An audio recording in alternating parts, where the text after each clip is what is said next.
Hey everybody, this is David here, aka Chessman, and today we're going to go over the introduction of the Ruy Lopez. Basically, this is the series where I'm going to cover all the openings in chess, and I keep saying it, so I have to do it. And the thing is, the more research I'm doing, I do have an understanding of how many openings there are, but I'm getting a reminder of how many openings there are, how many lines, and it may take like 5,000 videos by the time I'm done, if I ever get done.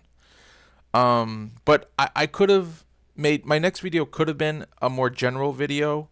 It's still general, but I decided no, I can't wait. I want to start on a particular opening, so I chose the best one. I think it's the best one. It's on the top of the list, and it's the Ruy Lopez. So this is just an introduction. Um, First, let me show you. If you haven't seen my other videos, which I think you should, they're all building blocks. It and it's good to go over and take notes. And I mention a couple resources in each video that you can read. It's free, and I think if you really want to be a great chess player and you really want to know a lot about chess, then you should take full advantage. Okay, so let's just go over the Ruy Lopez. The Ruy Lopez. Okay, if my computer will work.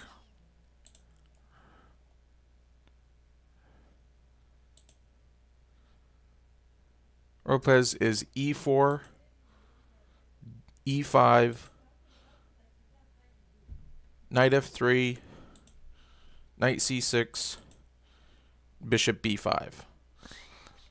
And if you want to know what the Ruy Lopez is all about, I might touch bases on a little bit, but really what you should do is go to Wikipedia, and type in Ruy Lopez, and then there's a whole article about it. And it says what the opening is, and then it talks about what the main replies are, the Morphy defense, the Berlin defense, the exchange variation, and there's the closed defense. And then it goes into the first off the basics, like White's third move attacks the knight that defends the e5 pawn from the attack of the f3 knight. It'll explain what that the knight is attacking the pawn basically, and that Black's knight 6 knight is defending the pawn, and the bishop is attacking the knight that's defending the pawn. But if you read further, you'll realize even if you take the knight to take the pawn, black can get its pawn back. So you'll learn that. I'll also go over that as well in another video. If you go further down, first off, it has the Morphy defense, which is move 3a6, and it'll talk about basically. I'm gonna cover every move. I'm gonna cover probably every move there is. I've been doing that. At some point, I'm probably gonna have to limit it to just playable moves, and because what I want to do, there's openings where there's tons of theory about it, and we should utilize that. So I'm going to try to make a video utilizing the theory and also showing you if there's any other moves that are playable that aren't theory. Like I found one, I at least one that I think in this that I'm going to tell you in this video that I think is going to be a gold mine, and it may be the new way to play the Ruy Lopez. Um, so I'm kind of excited about it, and I can't wait to study it. So, but first off, if if you're used to being in school, remember chess is like a subject, and you can learn it like any other subject you learned in school. Just apply it to chess. So take your notebook out and write down. You can use the chess engine as well, like I'm doing, and you can check these moves to see what the rating is. Like for instance, over here, I have first off the opening up here, e4, e5, knight f3, knight c6, bishop e5. The rating I got was a plus 0.41, and that means white has less than half of a pawn advantage. About so that's not much, but it's still an advantage. Um, so my point is, you don't have to wait for me to make videos about it. You can choose what opening inspires you. Just like learning a song on a guitar, you can pick which song you're inspired to learn and do it yourself. You just you just take the notes here. You know the moves. It says the moves. It says D6. You put in D6 in the chess.com. Let me show you analysis board. You just and then it'll give you a rating of what the move is. So also there's another website called 365chess.com. I've mentioned this in my previous videos. If you go to resources and then chess openings, you can go to where the Ruy Lopez is, click on it, and you'll come to this page. And it's Master the Ruy Lopez, the ultimate guide for aspiring chess champions. And basically, again, it's another resource to learn about the opening, and just to make sure that maybe something that Wikipedia might have missed, it might be covered in this article. If you scroll down, it has the closed system, the open system, the exchange variation, and then all the way down it has the different variations from move 9. It looks like it's not covering all the move variations from move 4, 5, and 6 like Wikipedia did, but it's still a good resource. And if you come to this website, what you can also do is you can check out Grandmaster games that were played from this position and see what they did. So yeah. So two ways to read about the opening. And if you start there, you'll realize that there's articles about just about every opening, all the well-known openings anyways. Like there's let me talk about, okay, first off, let me introduce, if you haven't seen any of my videos before, on the right side here, what I did was I typed in the Ruy Lopez in the analysis board here. And what I did was I played every move that was played against the Ruy Lopez. Basically, I went to this website, 365chess.com. I went to the Chess Opening Explorer. I put in the Ruy Lopez one move at a time, and then it shows me all the moves that have been played against Ruy Lopez. So I typed in every move, and I got a rating for it, and I put it in the order of the highest rating to the lowest rating. So this is Black's move. So the highest rating, it's the lowest score it's the lowest plus that White would have, because you're playing Black's move, so you want White to have the least amount of advantage as possible. So the least advantage was if Black plays Knight F6, which is called the Berlin defense. Second was A6. We're at a plus 0.39, which was called the Morphy defense. So as you get lower, it gets higher and higher and higher. And the question we're trying to answer is, are they all playable? If your opponent doesn't know the opening, could they all be playable? And if your opponent does know the opening, which ones are playable? And playable to me is if you can get a draw. Because if you're in any chess game, if your opponent is playing well and you're playing well, then it should be a draw. Your opponent has to make mistakes in order for you to get a win. That's just the way the game is. So usually what I found is openings that are around 0.88 plus or minus or closer to 0, then you can probably get a draw. So they're playable. So if you're the type of person who wants to know everything about chess, then take time to pause the video and write all this information down. And so let me keep it on here for a second, and then I'm going to scroll down to the rest. So it goes till D5 plus 135 Spanish counter gambit, and then there's 4 more lines. Knight B8, the retreat variation, Knight B4, Knight C7, and G5, the Britanno gambit. If there's a space here, it means there's no name for that particular opening. And the further we get into the variations, the more likely there won't be a name. So now, if you're just the type that wants to know just enough, then here's my advice. If you want to learn something that has a lot of theory that you can read, then pick knight f6, the Berlin defense, or pick a6, the Morphy defense, if you just want to learn one line. Now, if you want to learn a line that has no theory, that way you can get the advantage. If you know the opening and your opponent doesn't, you should get an advantage, at least on the board or at least on the clock, because you'll know the opening and your opponent won't. So it's going to take more time for them to make moves. So my advice is to take a chance with either the Lucena variation or the classical defense.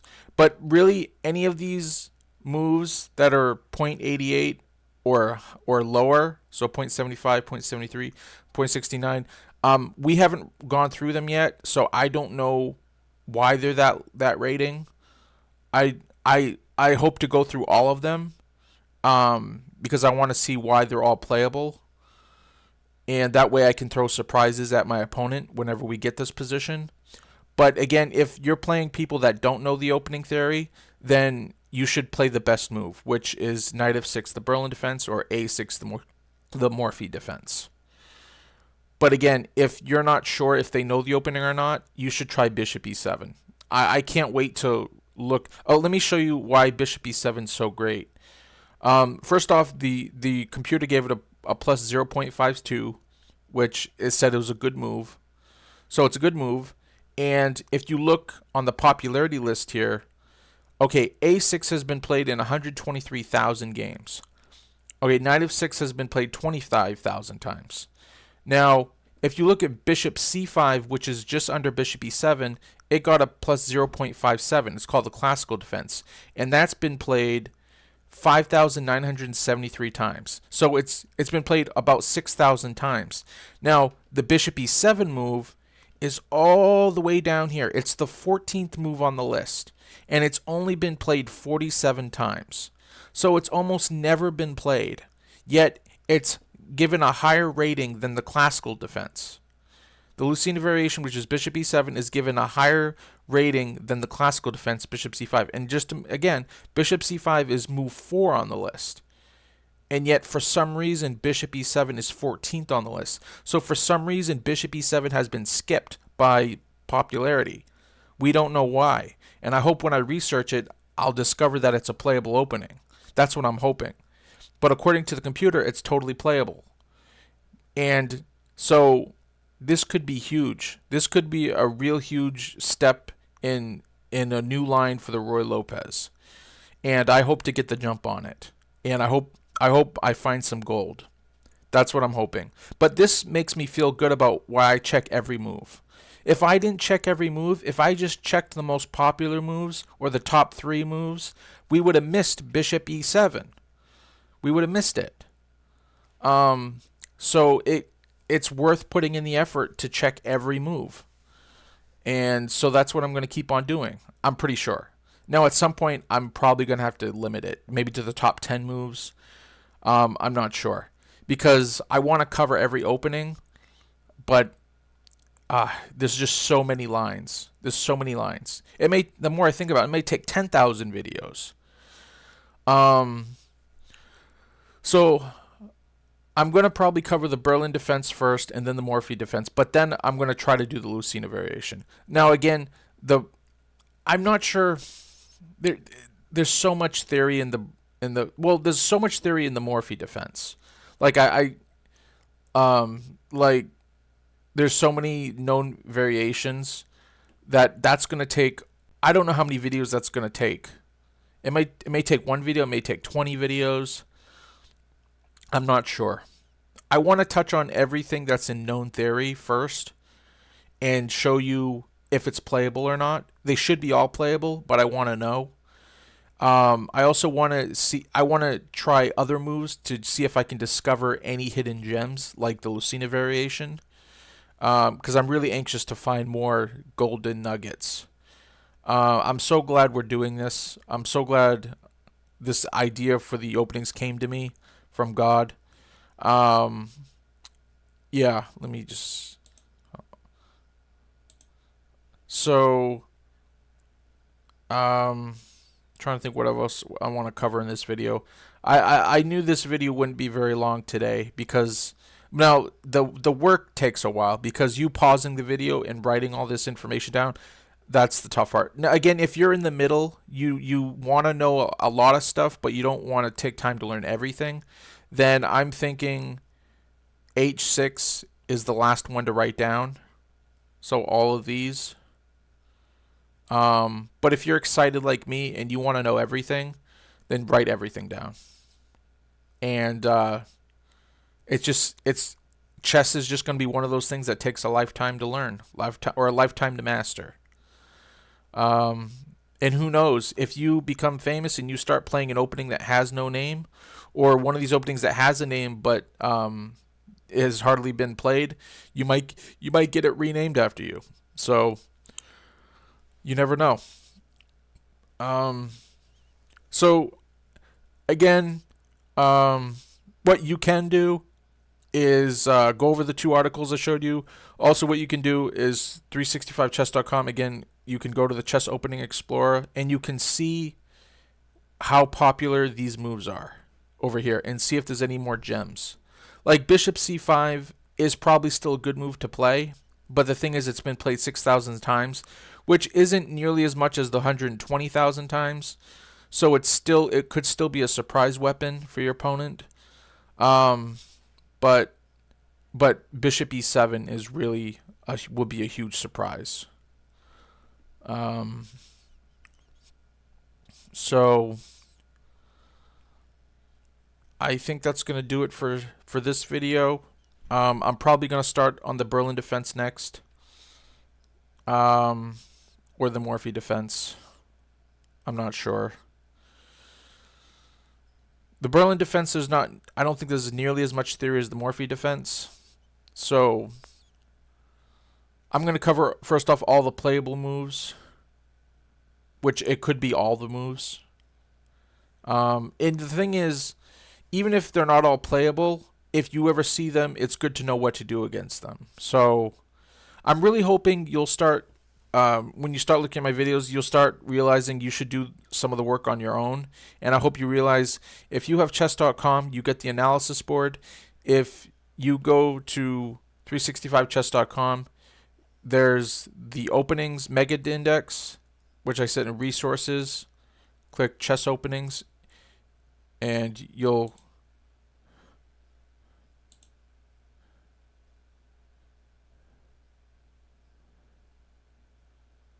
come to this page. You'll come to this page, mega index of all the chess openings, and then you can start here.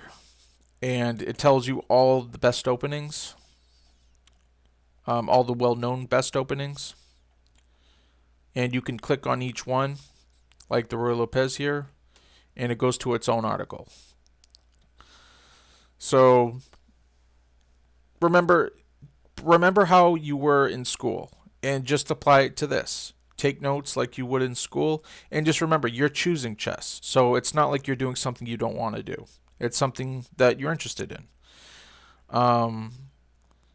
So yeah, I think that's going to do it for right now. I'm just making sure. But also, so yeah, if you got 365chess.com and you got the analysis board on chess.com, you just go to the weight here, and then there's analysis, and then it comes to this page. And then you just put in moves, and then the analysis will give you a rating and what the best 5 moves are. And you can start putting in moves and start writing down a main line. And it's a long process, so there's nothing fast about this process.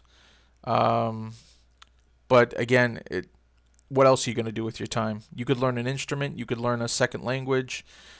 You could go to the gym. You could watch TV.